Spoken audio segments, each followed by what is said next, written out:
സിനിമയിൽ നിന്ന് നീലസാഗരത്തിന്റെ ശാന്തതയിലേക്ക് ആ 4 പേർ പറന്നിറങ്ങിയപ്പോൾ ആശ്വാസം കൊണ്ടത് ഈ ഭൂലോകമാണ്.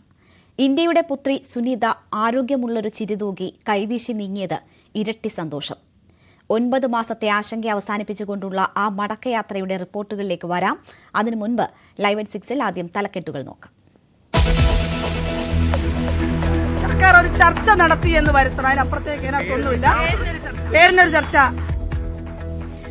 ആശാവർക്കർമാരുമായി ആരോഗ്യമന്ത്രി നടത്തിയ ചർച്ച പരാജയം. നിരാഹാരവുമായി സമരക്കാർ മുന്നോട്ട്.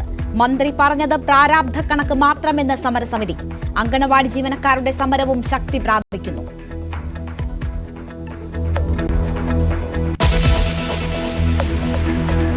കോൺഗ്രസിനെ വീണ്ടും വെട്ടിലാക്കി ശശി തരൂരിന്റെ നരേന്ദ്രമോദി സ്തുതി.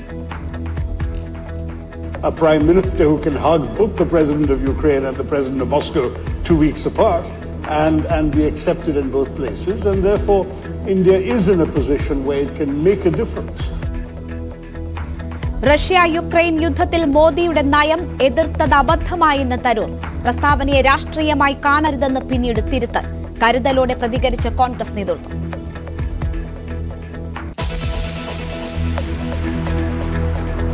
കൊല്ലത്ത് 2 വയസ്സുള്ള കുഞ്ഞിനെ കൊന്ന മാതാപിതാക്കൾ ജീവനൊടുക്കി. ക്യാൻസർ ബാധിച്ചതും സാമ്പത്തിക പ്രതിസന്ധിയും തളർത്തിയെന്ന ആത്മഹത്യാക്കുറിപ്പ്. കോഴിക്കോട്ടെ ഷിബിലയുടെ കൊലപാതകം ആസൂത്രിതമെന്ന് പോലീസ്. ഭർത്താവ് യാസിർ രാസലഹരിക്ക് അടിമയെന്ന് പോലീസ്.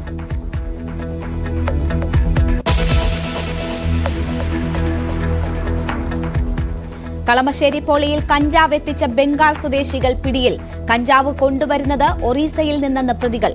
കൂടുതൽ ക്യാമ്പസുകളിൽ കഞ്ചാവ് എത്തിച്ചിട്ടുണ്ടെന്ന് പോലീസ്. സംസ്ഥാനത്ത് വ്യാപക ലഹരിവേട്ട. നെടുമ്പാശ്ശേരിയിൽ 5 കോടി രൂപയുടെ ഹൈബ്രിഡ് കഞ്ചാവുമായി ഡൽഹി സ്വദേശിനികൾ പിടിയിൽ.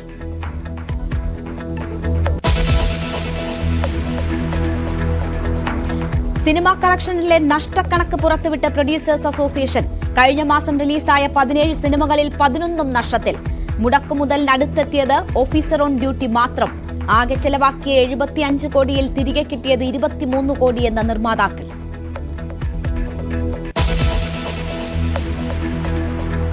വിഴിഞ്ഞം ഭൂഗർഭ ട്രെയിൻ പദ്ധതിക്ക് ഭരണാനുമതി. കൊങ്കൺ റെയിൽ കോർപ്പറേഷന്റെ പദ്ധതിക്ക് 1482 കോടി ചെലവ്. ഭൂമി ഏറ്റെടുക്കലിന് 198 കോടി. ലക്ഷ്യമിടുന്നത് 2028-ൽ ഗതാഗത യോഗ്യമാക്കാൻ.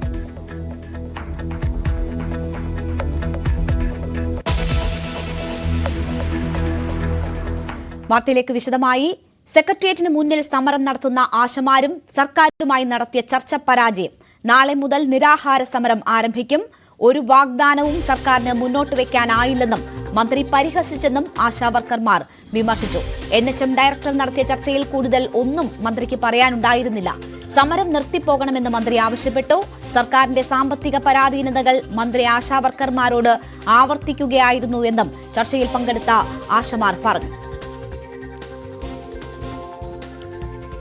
രാവിലെ NHM ഡയറക്ടർ നടത്തിയ ചർച്ചയിൽ നിന്നും ഒരു ശതമാനം പോലും മുന്നിലേക്ക് പോകാനുള്ള യാതൊന്നും തന്നെ ചർച്ചയിലില്ലായിരുന്നു. നമ്മൾ ആവശ്യപ്പെട്ട ഓണറേറിയത്തിന്റെ വർധനവ്, റിട്ടയർമെന്റ് ബെനിഫിറ്റ്, അത്തരം കാര്യങ്ങളൊന്നും തന്നെ അത് ചർച്ചയ്ക്ക് എടുക്കുവാൻ പോലും എടുക്കാതെ മറ്റു കാര്യങ്ങളായിരുന്നു സംസാരിച്ചുകൊണ്ടിരുന്നത്. സർക്കാരിന്റെ സാമ്പത്തിക ബാധ്യതയും മറ്റും. ഒടുവിൽ സർക്കാരിനെ ഇങ്ങനെ ഗൺ പോയിന്റിൽ നിർത്തി നമ്മൾ പൊടുന്നനെ വന്ന് ആവശ്യപ്പെട്ട് 300% വർധനവൊക്കെ ആവശ്യപ്പെട്ടാൽ എങ്ങനെ തരും? സർക്കാർ ഒപ്പമുണ്ട്, സർക്കാർ കൂടെയുണ്ട്. അടുത്തയാഴ്ച ആരോഗ്യമന്ത്രി കേന്ദ്രത്തിൽ പോകുന്നുണ്ട്. ചർച്ച ചെയ്യാം. നിങ്ങൾ പോകണം, നിങ്ങൾ തിരിച്ചു പോകണം. മന്ത്രി പറയുന്നത് എന്റെ ആശമാരെ ഇങ്ങനെ വെയിലത്തും മഴയത്തും ഇരുത്തുന്നതിൽ വിഷമമുണ്ട്. ആശമാർ പിരിഞ്ഞു പോകണം. ഇതാണ് ആവശ്യം.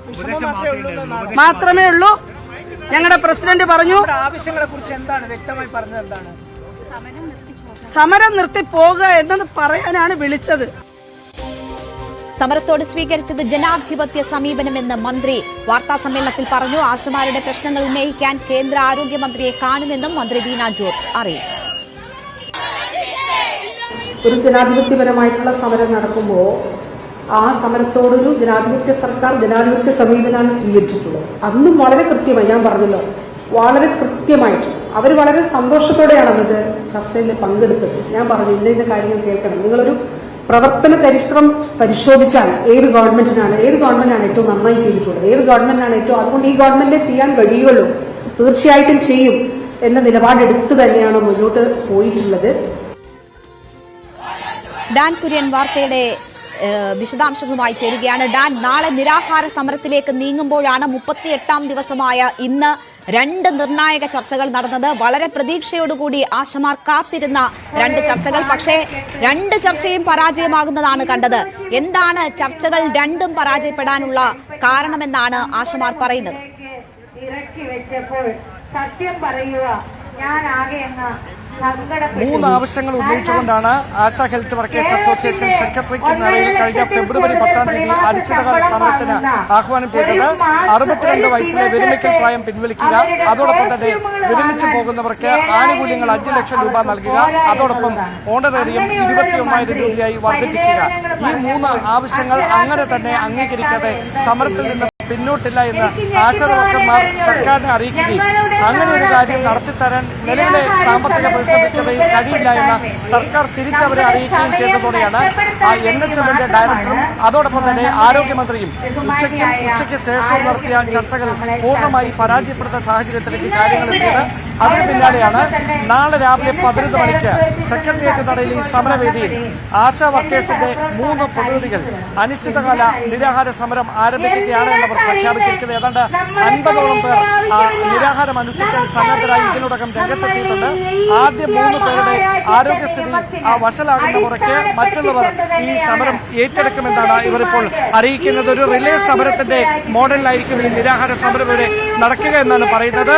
സംസ്ഥാനത്തിന്റെ വിവിധ ഭാഗങ്ങളിൽ നിന്ന് കൂടുതൽ ആശാ വർക്കർമാർ ഈ സമരത്തിന് ഐക്യദാർഢ്യം പ്രഖ്യാപിച്ചുകൊണ്ട് വരും ദിവസങ്ങളിൽ സെക്രട്ടേറിയറ്റ് നടയിലേക്ക് എത്തും എന്ന് പ്രഖ്യാപിച്ചുകൊണ്ടാണ് 3ാം ഘട്ടത്തിലേക്ക് ആശാ വർക്കേഴ്സ് അസോസിയേഷന്റെ സമരം കടക്കുന്നത്. രേണുക, ശരി, എന്തായാലും 2 നിർണായക ചർച്ചകൾ ഇന്ന് നടന്നെങ്കിലും യാതൊരു പരിഹാരവും ഉണ്ടായിട്ടില്ല. സമരവുമായി മുന്നോട്ടെന്ന് ആശമാർ പ്രഖ്യാപിച്ചിരിക്കുന്നു. നാളെ മുതൽ അനിശ്ചിതകാല നിരാഹാര സമരം ആരംഭിക്കാനാണ് തീരുമാനം. ആകാശം സാക്ഷി, ലോകം സാക്ഷി, സുനിതയും സംഘവും ഭൂമിയിൽ.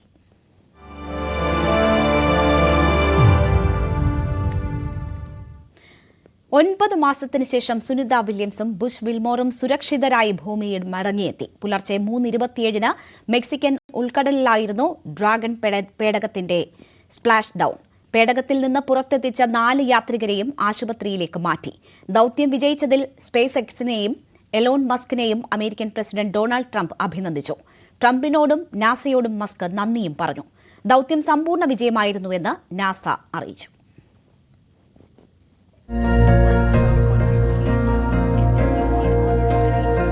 ലോകമാകെ കാത്തിരുന്ന നിമിഷം. നമ്മൾ ഇന്ത്യക്കാർ ഉറക്കമൊഴിച്ച് ഇമചിമ്മാതെ നോക്കിയിരുന്നു. പുലർച്ചെ 3:24 സ്പ്ലാഷ് ഡൌണിന് മുന്നോടിയായി പാരഷൂട്ടുകൾ ആകാശത്ത് ചിറകുവിടർത്തി. നിമിഷങ്ങൾ എണ്ണി ലോകം. മാനവരാശിക്കാകെ അപ്പോൾ ഒരൊറ്റ ആകാശം. ആ ആകാശത്ത് നിന്ന് ഇന്ത്യയുടെ അഭിമാനമായ സുനിത വില്യംസും ബുച്ച് വിൽമോറും ഉൾപ്പെട്ട 4 അംഗ സംഘമടങ്ങിയ ഡ്രാഗൺ ഫ്രീഡം പേടകം മെക്സിക്കൻ ഉൾക്കടലിൽ പതിച്ചു. നിശ്ചയിച്ചതിൽ അണുവിട തെറ്റാതെ 3:27 സ്പ്ലാഷ് ഡൌൺ. കടൽ പരപ്പിൽ ഇറങ്ങിയ പേടകത്തിനടുത്തേക്ക് ആദ്യമെത്തിയത് നേവി സീലിന്റെ ബോട്ട്. 10 മിനിറ്റോളം നീണ്ട സുരക്ഷാ പരിശോധന. തുടർന്ന് 3:55 MV മേഗൻ റിക്കവറി ഷിപ്പിലേക്ക് പേടകം മാറ്റി. ചരിത്ര നിമിഷത്തിന് സാക്ഷിയാകാൻ അപ്രതീക്ഷിത അതിഥികളായി 2 ഡോൾഫിനുകളും.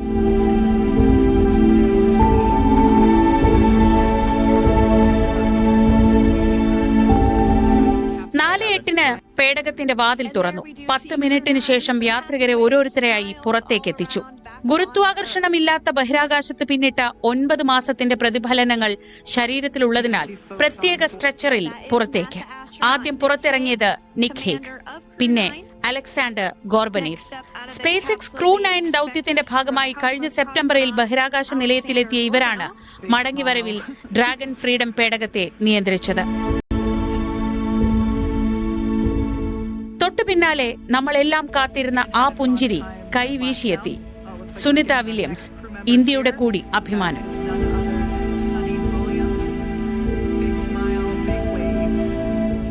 നാലാമതായി ബുച്ച് വിൽമോർ. നിശ്ചയിച്ചതിനേക്കാൾ 278 ദിവസം കൂടുതൽ ബഹിരാകാശത്ത് തങ്ങി 4577 തവണ ഭൂമിയെ വലം വെച്ച് 195 ദശലക്ഷം കിലോമീറ്റർ സഞ്ചരിച്ചുള്ള മടക്കം.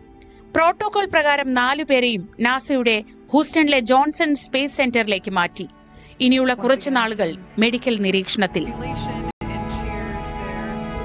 ചരിത്രത്തിന്റെ ഭാഗമായ 4 പേരെയും നാസ ഹൃദയപൂർവ്വം സ്വാഗതം ചെയ്തു.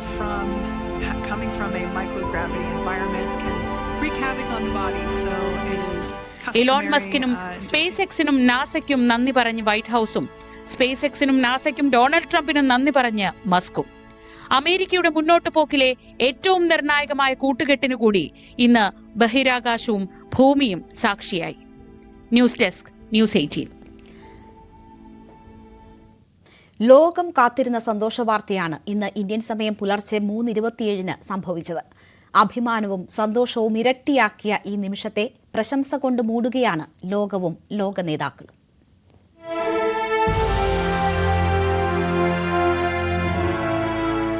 സുനിത വില്യംസും സംഘവും ഡ്രാഗൺ പേടകത്തിൽ ഭൂമിയിലെത്തിയതിന് പിന്നാലെ അമേരിക്കൻ പ്രസിഡന്റ് ഡൊണാൾഡ് ട്രംപിന്റെ അഭിനന്ദനം വന്നു. ഇലോൺ മസ്കിനും സ്പേസ് എക്സിനും പ്രശംസ. ഡൊണാൾഡ് ട്രംപ് നൽകിയ ഉറപ്പ് പാലിച്ചെന്നായിരുന്നു വൈറ്റ് ഹൌസിന്റെ പ്രതികരണം. ഒപ്പം നാസയ്ക്കും സ്പേസ് എക്സിനും അഭിനന്ദനവും.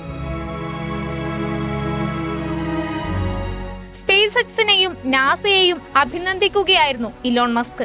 ഒപ്പം ദൌത്യത്തിന് ഉറച്ച പിന്തുണ നൽകിയ ഡൊണാൾഡ് ട്രംപിന് നന്ദിയും. 4 പേരും സുരക്ഷിതരായി തിരിച്ചെത്തിയതിൽ അത്യന്തം സന്തോഷമെന്ന് നാസയും അറിയിച്ചു. ഇന്ത്യക്കും അഭിമാനമാണ് ഈ ദൌത്യ വിജയം. സന്തോഷവും അഭിമാനവും വാനോളം ഉയർത്തുന്നതായിരുന്നു പ്രധാനമന്ത്രി നരേന്ദ്രമോദിയുടെ പ്രതികരണം. അചഞ്ചലമായ ദൃഢനിശ്ചയം ദശലക്ഷക്കണക്കിന് ആളുകളെ പ്രചോദിപ്പിക്കും. അവരുടെ സുരക്ഷിതമായ തിരിച്ചുവരവ് ഉറപ്പിക്കാൻ അക്ഷീണം പ്രവർത്തിച്ച എല്ലാവരിലും അഭിമാനം. ഇച്ഛാശക്തിയുടെയും ആത്മവിശ്വാസത്തിന്റെയും പുതുചരിത്രമെന്നും ഹൃദയാഭിവാദ്യങ്ങളെന്നും മുഖ്യമന്ത്രി പിണറായി വിജയനും പറഞ്ഞു. News desk, news 18. വീണ്ടും തരൂരിന്റെ മോദി പ്രശംസ. റഷ്യ യുക്രൈൻ സംഘർഷത്തിൽ മോദി സ്വീകരിച്ച നയതന്ത്രത്തെ പുകഴ്ത്തിയാണ് തരൂർ രംഗത്തെത്തിയത്. തരൂരിന്റെ പ്രസ്താവന ബിജെപി ആയുധമാക്കുമ്പോൾ കരുതലോടെയാണ് കോൺഗ്രസിന്റെ നീക്കം. ഡൽഹിയിൽ നടന്ന റൈസിന ഡയലോഗ്സിലാണ് തരൂരിന്റെ മോദി പ്രശംസ. റഷ്യ യുക്രൈൻ യുദ്ധത്തിൽ നരേന്ദ്രമോദി സ്വീകരിച്ച നയം ശരിയാണ്. 2 രാജ്യങ്ങളുമായും നല്ല ബന്ധം നിലനിർത്താൻ മോദിക്ക് കഴിഞ്ഞെന്നും മോദിയുടെ നയത്തെ താൻ ആദ്യം എതിർത്തത് അബദ്ധമായെന്നും തരൂർ വ്യക്തമാക്കി. It was interesting that finally Prime Minister Modi in Samarkand said directly in front of the world's cameras, this is not an era for war, Mr. President. പ്രസ്താവന വൻ വിവാദമായതോടെ പതിവ് പോലെ വിശദീകരണവുമായി തരൂർ രംഗത്തു വന്നു. തന്റെ പ്രസ്താവന രാഷ്ട്രീയമായി മാത്രം കാണരുത്. നമ്മൾ പറഞ്ഞാൽ നമ്മളുടെ രാജ്യത്ത് 2 റഷ്യയും യുക്രൈൻ 2 രാജ്യങ്ങളൊപ്പം ബന്ധമുണ്ട്. ആ ബന്ധത്തിന്റെ അനുസരിച്ച് എനിക്ക് തോന്നുന്നു ഇങ്ങനെ ഒരു റിക്വസ്റ്റ് വന്നാൽ ഇന്ത്യക്ക് പങ്കെടുക്കാൻ സാധിക്കും. അത് ഞാൻ നേരത്തെ പറഞ്ഞ സ്റ്റാൻഡ് അങ്ങനെ ആയിരുന്നില്ല. കാരണം ഞാനാണ് പറഞ്ഞത് UN ചാർട്ടറും സ്റ്റേറ്റ് സോവറിറ്റിയും ഈ ബോർഡേഴ്സിനെ വയലേറ്റ് ചെയ്തതും ഇതൊക്കെ നമ്മൾ റഷ്യയുടെ എതിരെ നിൽക്കുന്നു. അപ്പോൾ റഷ്യയുടെ എതിരെ നിൽക്കാത്ത കാര്യം 2 ഭാഗത്തും നല്ല സമ്പർക്കമുണ്ട്, അത്രയേ ഉള്ളൂ. ഇത് വലിയൊരു അതിശയമുള്ള കാര്യം. ഞാൻ ഒരു ഭാരതീയനായിട്ട് സംസാരിച്ചൊരു വിഷയമാണ്, പക്ഷെ ഇതിൽ രാഷ്ട്രീയം ഞാൻ കാണുന്നില്ല. മോദിയെ പുകഴ്ത്തി കോൺഗ്രസിനെ വെട്ടിലാക്കിയ തരൂരിന്റെ പ്രസ്താവന ബിജെപി ആയുധമാക്കുകയാണ്. പ്രധാനമന്ത്രി നരേന്ദ്രമോദിയെ പ്രശംസിച്ച ശശി തരൂരിനെ അഭിനന്ദിക്കുന്നുവെന്ന് കേന്ദ്രമന്ത്രി ഗജേന്ദ്ര സിംഗ് ഷെഖാവത്തും ബിജെപിയുടെ സംസ്ഥാന അധ്യക്ഷനും. I think it's a beginning, and I would like to appreciate the stand of Mr. Tharoor. Soon the day will come when all the Congress leaders you will find speaking and having courage to speak with their heart and mind and praising Mr. Modi's initiative. തുടർച്ചയായി മോദി സ്തുതികൾ നടത്തി പാർട്ടിയെ തരൂർ പ്രതിസന്ധിയിലാക്കാറുണ്ട്. അടുത്തിടെ സംസ്ഥാന സർക്കാരിന്റെ വ്യവസായ നയങ്ങളെ പുകഴ്ത്തി നിലപാടെടുത്തത് വൻ വിവാദമായിരുന്നു. തരൂരിന്റെ പുതിയ മോദി സ്തുതിയോട് കരുതലോടെയാണ് കോൺഗ്രസ് കേന്ദ്രങ്ങളുടെ പ്രതികരണം. ഞാൻ കേട്ടില്ല ഞാൻ അദ്ദേഹം പറഞ്ഞ കേട്ടില്ല. ഞാൻ പറഞ്ഞിട്ട് പറഞ്ഞിരിക്കണം, നമുക്ക് കാണുമല്ലോ എപ്പോഴും എന്താണോ നോക്കിയിട്ട് പറയാമല്ലോ. News desk, news 18. കേന്ദ്ര ധനമന്ത്രി നിർമ്മല സീതാരാമന്റെ നോക്കുകൂലി പ്രസ്താവനയ്ക്കെതിരെ ഇടത് നേതാക്കൾ രംഗത്ത്. കമ്മ്യൂണിസ്റ്റ് വിരുദ്ധതയുടെ അന്ധതയിൽ കേരള വിരുദ്ധ നിലപാടാണ് നിർമ്മല സീതാരാമൻ സ്വീകരിച്ചതെന്ന് മന്ത്രി പി രാജീവ് പറഞ്ഞു. മന്ത്രി തെറ്റായ കാര്യങ്ങൾ പ്രചരിപ്പിക്കുന്നുവെന്ന് CITU നേതാവ് എളമരം കരീമും കുറ്റപ്പെടുത്തി. എന്നാൽ നിർമ്മല സീതാരാമനുമായുള്ള കേരള ഹൌസിലെ സന്ദർശന വിവാദത്തിന്റെ പശ്ചാത്തലത്തിൽ നോക്കുകൂലി പ്രസ്താവന ബോധപൂർവം ഉണ്ടാക്കിയതാണെന്നാണ് പ്രതിപക്ഷ നേതാവിന്റെ പ്രതികരണം.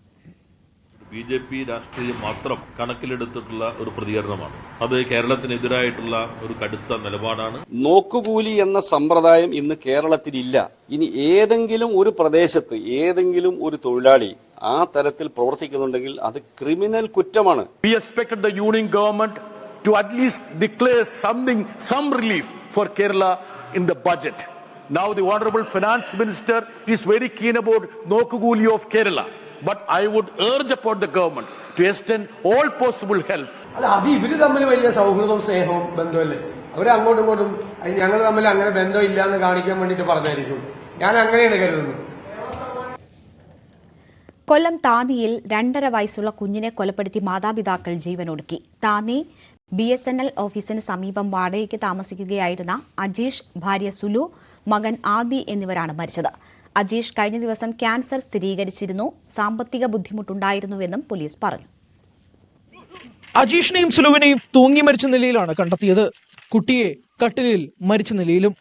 കുഞ്ഞിനെ കൊലപ്പെടുത്തി മാതാപിതാക്കൾ ജീവനൊടുക്കിയെന്ന നിഗമനത്തിലാണ് പോലീസ്. മയ്യനാട് താന്നി BSNL ഓഫീസിന് സമീപം വാടകയ്ക്ക് താമസിക്കുകയായിരുന്നു ഭാസ്കരവിലാസം വീട്ടിൽ അജീഷും കുടുംബവും. 2 ആഴ്ച മുമ്പ് അജീഷിന് രക്താർബുദം സ്ഥിരീകരിച്ചിരുന്നു. ഇതോടെ ദമ്പതികൾ മാനസിക സംഘർഷത്തിലായിരുന്നുവെന്ന് സുഹൃത്തുക്കൾ പറയുന്നു. മാനസിക സമ്മർദ്ദമായിരിക്കാം ഈ കൃത്യത്തിന് ഇവരെ പ്രേരിപ്പിച്ചതെന്ന് പോലീസ് പറയുന്നു. പ്രയാസങ്ങളൊന്നുമില്ലാതെ, അതായത് നല്ല രീതിയിൽ ജീവിച്ച് ശാന്തമായി പോയിക്കൊണ്ടിരുന്ന ഒരു കുടുംബമാണ്. ഇന്നിപ്പോൾ രാവിലെ ഉറപ്പെഴുന്നേൽക്കാനും വന്ന് നോക്കുമ്പോഴാണ്, രക്ഷകർത്താക്കൾ വന്ന് നോക്കുമ്പോഴാണ് ഈ മരണം കാണുന്നത്. വീട്ടിൽ ഇവരെ കൂടാതെ അജീഷിന്റെ അമ്മ ലൈലാകുമാരിയും അച്ഛൻ അനിൽകുമാറുമാണ് താമസം. രാവിലെ 10:30 കതക് തുറക്കാത്തതിനാൽ ബലമായി കതക് തള്ളി തുറന്ന് അകത്ത് കയറിയപ്പോഴാണ് മൂവരെയും മരിച്ച നിലയിൽ കണ്ടത്. ന്യൂസ് 18 കൊല്ലം. കണ്ണൂർ പാറക്കലിൽ 4 മാസം പ്രായമുള്ള കുഞ്ഞിനെ കിണറ്റിലെറിഞ്ഞ് കൊലപ്പെടുത്തിയ 12 വയസ്സുകാരിയെ CWCക്ക് മുന്നിൽ ഹാജരാക്കി. 12 വയസ്സുകാരിയുടെ മാനസിക നില പരിഗണിച്ച് കൌൺസിലിംഗ് നൽകും. കൌൺസിലിംഗിന് ശേഷം കണ്ണൂരിലെ ഗേൾസ് ഹോമിലേക്ക് മാറ്റും. കുട്ടിക്ക് പരിഗണനയും സംരക്ഷണവും ആവശ്യമാണെന്ന് CWC അറിയിച്ചു. കഴിഞ്ഞ ദിവസമാണ് 4 മാസം പ്രായമുള്ള കുഞ്ഞിനെ 12കാരി കിണറ്റിലിട്ട് കൊന്നത്. അച്ഛൻ മരിക്കുകയും അമ്മ ഉപേക്ഷിക്കുകയും ചെയ്ത 12കാരി മരിച്ച കുഞ്ഞിന്റെ മാതാപിതാക്കൾക്കൊപ്പമാണ് താമസിച്ചിരുന്നത്. തന്നോടുള്ള സ്നേഹം കുറയുമോ എന്ന ആശങ്കയിലാണ് കുഞ്ഞിനെ കൊന്നത്. കോഴിക്കോട് ഈങ്ങാപ്പുഴയിൽ ലഹരിക്കടിമയായ യുവാവ് ഭാര്യയെ കുത്തിക്കൊലപ്പെടുത്തിയ സംഭവം ആസൂത്രിതമെന്ന് പോലീസ്. ഷിബിലയുടെ കഴുത്തിലേറ്റ കുത്താണ് മരണകാരണമെന്ന് വ്യക്തമായി. യാസിറിന്റെ ആക്രമണത്തിൽ പരിക്കേറ്റ ഷിബിലയുടെ അച്ഛൻ അബ്ദുറഹ്മാന്റെ ആരോഗ്യനില തൃപ്തികരമാണ്. കൊല നടത്തണമെന്ന ലക്ഷ്യത്തോടെയാണ് പ്രതി വീട്ടിലെത്തിയതെന്ന് ദൃക്സാക്ഷി പറഞ്ഞു. സംഭവത്തിലേക്ക് നയിച്ച സാഹചര്യങ്ങളിൽ യാസിറിന്റെ കുടുംബത്തിനും പങ്കുണ്ടെന്ന് ബന്ധുക്കൾ ആരോപിച്ചു. എന്നാൽ ഷിബിലയുടെ പിതാവിന്റെ വാശിയാണ് സംഭവത്തിന് പിന്നിലെന്ന് യാസിറിന്റെ കുടുംബം ആരോപിക്കുന്നു. കോഴിക്കോട് മെഡിക്കൽ കോളേജ് ആശുപത്രിയിൽ ചികിത്സയിൽ കഴിയുന്ന അബ്ദുറഹ്മാന്റെ ആരോഗ്യനില തൃപ്തികരമാണ്. അബ്ദുറഹ്മാനെ ഐസിയുവിൽ നിന്നും വാർഡിലേക്ക് മാറ്റി. ഭാര്യയുടെ ആരോഗ്യനിലയും മെച്ചപ്പെട്ടു. സ്ഥിരമായ ലഹരിക്കടിമയാണ് യാസിറെങ്കിലും കൃത്യം നടന്ന സമയത്ത് ലഹരി ഉപയോഗിച്ചിരുന്നില്ലെന്ന് വ്യക്തമായതായി പോലീസ് പറഞ്ഞു. പ്രേമവിവാഹം നടത്തിയ യാസിറും ഷിബിലിയും കഴിഞ്ഞ ഏതാനും ആഴ്ചകളായി പിരിഞ്ഞു നിൽക്കുകയായിരുന്നു. പോലീസ് സ്റ്റേഷനിൽ ഷിബിലി പരാതി നൽകിയതിനെ തുടർന്ന് ഒത്തുതീർപ്പ് ചർച്ചകൾ നടക്കുകയും സർട്ടിഫിക്കറ്റുകൾ കൈമാറാമെന്ന് ഉറപ്പ് നൽകുകയും ചെയ്തു. ഇന്നലെ ഉച്ചയോടെ യാസിർ ഷിബിലിയുടെ വീട്ടിലെത്തി സർട്ടിഫിക്കറ്റുകൾ കൈമാറി. തുടർന്ന് വൈകിട്ടെത്തി സലാം ചൊല്ലി പിരിയാമെന്നറിയിച്ചു. നോമ്പ് തുറന്നതോടെ യാസിർ എത്തുകയും വീടിന് പുറത്തേക്ക് വലിച്ചിഴച്ച് കുത്തുകയുമായിരുന്നു. തടയാൻ ചെന്ന നാട്ടുകാരന് നേരെയും ഇയാൾ കത്തിവീശി. ഞാൻ വരുമ്പോൾ അവളെ ബ്ലഡ് വൈകി അവിടെ കിടക്കുകയായിരുന്നു. അവൻ കത്തി വീശിയിട്ട് ഇങ്ങോട്ട് ഇറങ്ങി വരിക. ഞാനങ്ങോട്ട് എത്തിയപ്പോൾ എന്റെ നേരെ വന്നു. അപ്പോഴാണ് ഞാൻ ഈ സൈക്കിൾ എടുത്തിട്ട് അവന്റെ നേരെ വീശി. അവൻ കാറിലേക്ക് കയറിയപ്പോൾ ഈ കാർ ഞാൻ സൈക്കിള് കാറിന്റെ മുകളിലേക്ക് എറിയുകയും ചെയ്തു. ഭാര്യയുമായി ബന്ധം ഏർപ്പെടുത്തുന്നതിൽ യാസിറിന് പൂർണ്ണ താൽപര്യമില്ലായിരുന്നുവെന്ന് മധ്യസ്ഥ ചർച്ചകൾക്ക് നേതൃത്വം കൊടുത്ത മുൻ വാർഡ് മെമ്പർ വർഗീസ് പറഞ്ഞു. എന്നാൽ യാസിറിൽ നിന്നും കടുത്ത പീഡനമാണ് ഷിബിലിക്ക് നേരിടേണ്ടി വന്നത്. 3 വയസ്സുള്ള കുട്ടിയുടെ പിറന്നാൾ ആഘോഷങ്ങൾക്ക് ക്ഷണിച്ചില്ലെന്നാരോപിച്ച് ഷിബിലിയുടെ വസ്ത്രങ്ങൾ കത്തിച്ച് വാട്സാപ്പ് സ്റ്റാറ്റസ് ഇട്ടിരുന്നതായും വർഗീസ് പറഞ്ഞു. നീ അങ്ങോട്ട് പോവുകയും വേണ്ട, ബന്ധപ്പെടുകയും വേണ്ട എന്ന് ഇവന് താക്കീതും കൊടുത്തിരുന്നു. അങ്ങനെ നിൽക്കുന്ന സമയത്ത് ഈ കുട്ടീന്റെ ബർത്ത്ഡേ വരുന്നു. ബർത്ത്ഡേക്ക് ഇവനെ ക്ഷണിച്ചില്ല. അത് വലിയ വികാരപനം ഉണ്ടാക്കിയിട്ടുണ്ട്. അത് എന്നോട് ഇപ്പം സംസാരിച്ചപ്പോൾ എനിക്ക് മനസ്സിലായിട്ടുണ്ട്. അപ്പോൾ ആ വരാതെ ഇവളുടെ തുണിയെടുത്ത് അവൻ കത്തിച്ചു. ഷിബിലിയുടെ പിതാവാണ് നിലവിലെ സംഭവവാസങ്ങൾക്ക് കാരണമെന്നാണ് യാസറിന്റെ കുടുംബത്തിന്റെ ആരോപണം. ചെറിയ സൗന്ദര്യപ്പിണക്കം മാത്രമായിരുന്നു ദമ്പതികൾ തമ്മിൽ ഉണ്ടായിരുന്നത്. 2 ദിവസത്തേക്കെന്ന് പറഞ്ഞാണ് ഷിബിലി വീട്ടിലേക്ക് പോയത്. പിന്നീട് കുടുംബത്തിന്റെ പ്രേരണയിൽ അവിടെ തന്നെ തുടരുകയായിരുന്നു. ഭാര്യയും കുട്ടിയും കാണാൻ പിതാവ് അനുവദിക്കാഞ്ഞതാണ് പ്രകോപനത്തിന് കാരണമെന്ന് കരുതുന്നതായും യാസറിന്റെ അമ്മ സാബിറ പറഞ്ഞു. തെറ്റൊക്കെ ഉണ്ടാകുമ്പോ ഇങ്ങനെ വാശി പിടിക്കില്ല എന്നോളെ വാപ്പയമ്മയൊക്കെ പറഞ്ഞിക്ക് വന്നില്ല, തിരിച്ചു വെട്ടിയില്ല. പിന്നെ 2-3 പോക്ക് വേഗം പോയപ്പോ ഒക്കെ ഓള് പോരാന്ന് പറയുന്നുണ്ട്. വാപ്പ എങ്ങനെയാന്ന് പറയുമ്പോ ഞാൻ പറഞ്ഞു അങ്ങോട്ട് വീട്ടിലേക്ക് പോണ്ട, കുറച്ചാടെ നിൽക്കട്ടെ എന്ന് പറഞ്ഞതാ. അങ്ങനെ ഒരു പിന്നെ ഡ്രസ്സിന് ആവശ്യപ്പെട്ട് കുറ്റൂസുണ്ട് എന്ന ഡ്രസ്സിന് ആവശ്യപ്പെട്ട് അത് കൊണ്ടുകൊടുത്ത് അത് കഴിഞ്ഞിട്ട് വരാന്ന് പറഞ്ഞതാ. പിന്നെ ഇതുവരെ വന്നില്ല. കുറ്റകൃത്യത്തിന് ശേഷം ഒളിവിൽ പോയ യാസറിനെ ഇന്നലെ അർദ്ധരാത്രിയോടെ പോലീസ് കസ്റ്റഡിയിലെടുത്തിരുന്നു. മെഡിക്കൽ കോളേജ് അത്യാഹിത വിഭാഗത്തിനടുത്തായിരുന്നു നാട്ടുകാർ ഇയാളെ കണ്ടെത്തിയത്. അബ്ദുറഹ്മാനെ വകുവരുത്താനാണ് യാസിർ ആശുപത്രി പരിസരത്ത് എത്തിയതെന്നും പോലീസ് പരിശോധിച്ചു വരുന്നു. ഭാര്യാപിതാവിനെ കൊല്ലുക എന്ന ലക്ഷ്യത്തോടെയാണ് താൻ ഈങ്ങാപ്പുഴയിലെത്തിയതെന്ന് പ്രതി പോലീസിന് മൊഴി നൽകിയിട്ടുമുണ്ട്. ന്യൂസ് 18 കോഴിക്കോട്. കൊല്ലം ഉളിയക്കോവിലിൽ കൊലപാതകത്തിന് പിന്നിൽ കൃത്യമായ ആസൂത്രണമെന്ന പോലീസ്. കൊലപാതകത്തിനായി മാസങ്ങൾ നീണ്ട തയ്യാറെടുപ്പാണ് പ്രതി തേജസ് രാജ് നടത്തിയത്. കൃത്യം നടത്തിയ ശേഷം തീവണ്ടിക്ക് മുന്നിൽ ചാടി മരിക്കാൻ ശ്രമിച്ചത് യാദൃച്ഛികമല്ലെന്നും പോലീസ് പറയുന്നു. കൊല്ലപ്പെട്ട ഫെബിൻ ജോർജ് ഗോമസിന്റെ മൃതദേഹം സംസ്കരിച്ചു. തുയ്യം ഇടവക സെമിത്തേരിയിലായിരുന്നു സംസ്കാര ചടങ്ങുകൾ നടന്നത്. ലഹരി വ്യാപനം ചെറുക്കാൻ വലവിരിച്ച് പോലീസ്.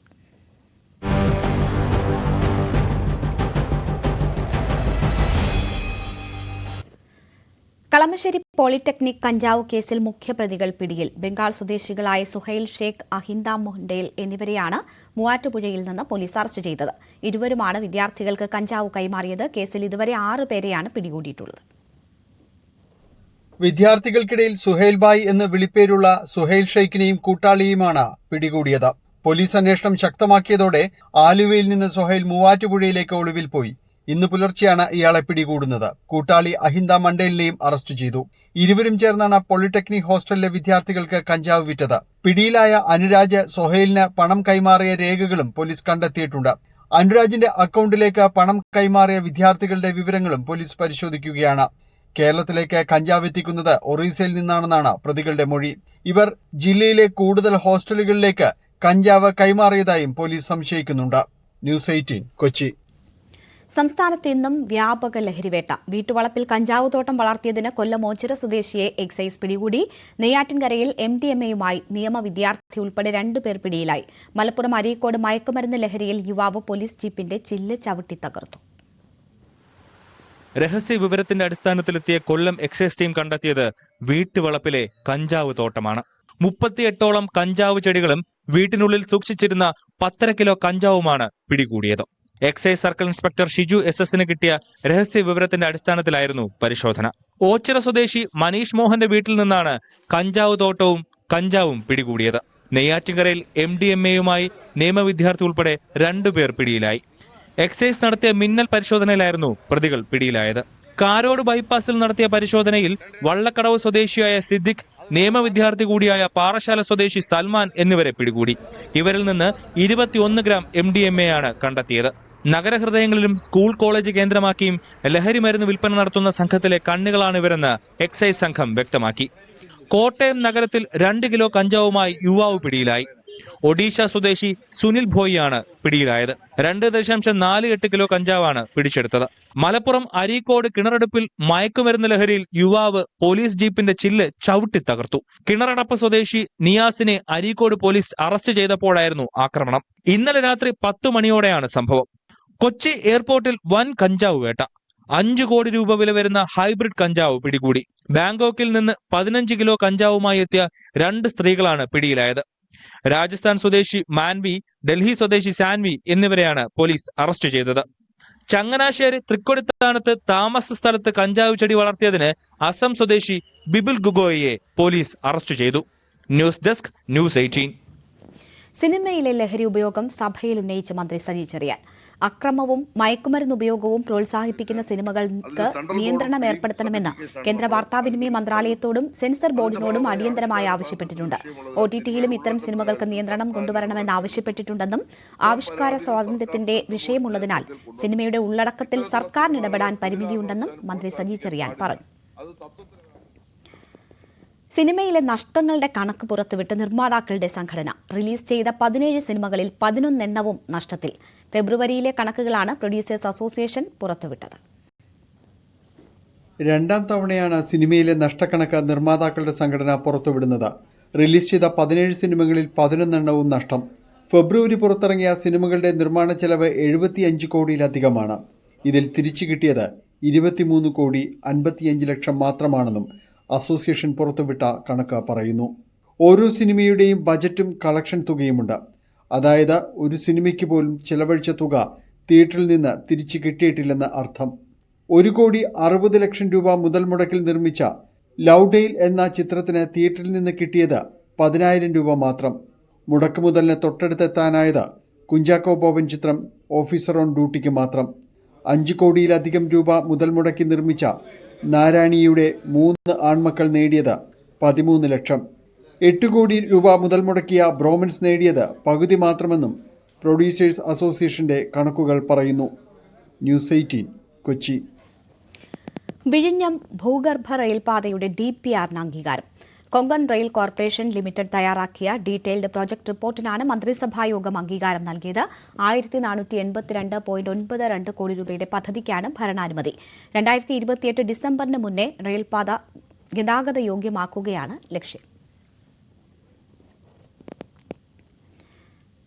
വയനാട് ദുരന്ത ബാധിതരുടെ പുനരധിവാസത്തിനായി ഏറ്റെടുക്കുന്ന എൽസ്റ്റൺ എസ്റ്റേറ്റിന് 26.56 കോടി രൂപ നഷ്ടപരിഹാരം അനുവദിക്കാൻ മന്ത്രിസഭായോഗം തീരുമാനിച്ചു. മുഖ്യമന്ത്രിയുടെ ദുരിതാശ്വാസ നിധിയിൽ നിന്ന് തുക നൽകും. എൽസ്റ്റൺ എസ്റ്റേറ്റിലെ 64.40 ഹെക്ടറാണ് ഏറ്റെടുക്കുന്നത്. മന്ത്രിസഭയുടെ 4ാം വാർഷികാഘോഷ പരിപാടികൾ ഏപ്രിൽ മെയ് മാസങ്ങളിൽ നടത്താനും തീരുമാനമായി. എല്ലാ ജില്ലകളിലും മുഖ്യമന്ത്രി പങ്കെടുക്കും. ഏപ്രിൽ 21-ന് കാസർഗോഡ് നിന്ന് ആരംഭിച്ച മെയ് 21-ന് തിരുവനന്തപുരത്ത് സമാപിക്കുന്ന രീതിയിലാണ് മുഖ്യമന്ത്രിയുടെ പരിപാടികൾ.